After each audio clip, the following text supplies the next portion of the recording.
Binanggit ng ICI, wala pa daw sila na nakikita na posibleng link o koneksyon ng mga politiko o ng mga public officials dito sa Anomalous and Ghost Flood Control Project. Paano sila nag-come up sa ganong statement?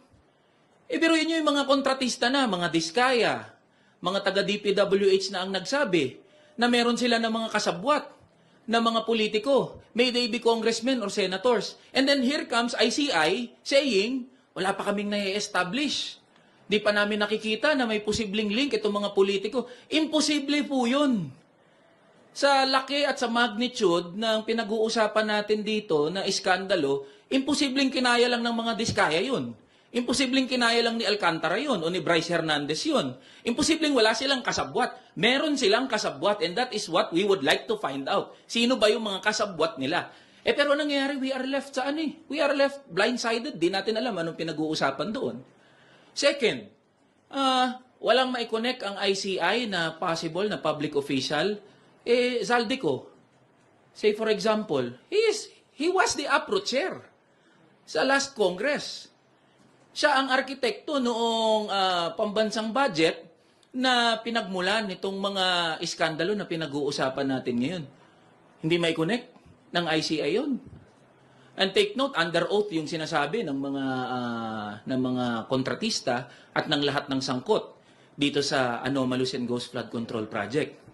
Second, sunod dyan, halimbawa, usapin na the possibility of former Speaker Martin Romualdez as state witness. Paano nag-come up doon? Diba?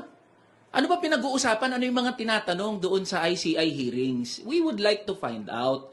Ngayon, kung mananatili ang ICI na sarado sa publiko, hindi natin masisisi ang mga Pilipino na pagdudahan at mawalan ng interes, mawalan ng tiwala sa proceedings ng Independent Commission for Infrastructure. Mali ata yung pagkaintindi ng ICI sa salitang independent.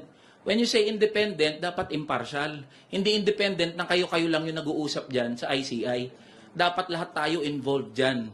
And that is what we would like to, we are appealing to the ICI na i-livestream nyo ho ang mga proceedings, mga hearings. Gusto naming malaman anong pinag-uusapan nyo dyan. Gustong malaman ng mga manggagawa at ordinaryong Pilipino kung papaano yung takbo ng ICI hearings. So yan yung rason kung bakit tayo pumunta kanina sa ICI. Pangalawa,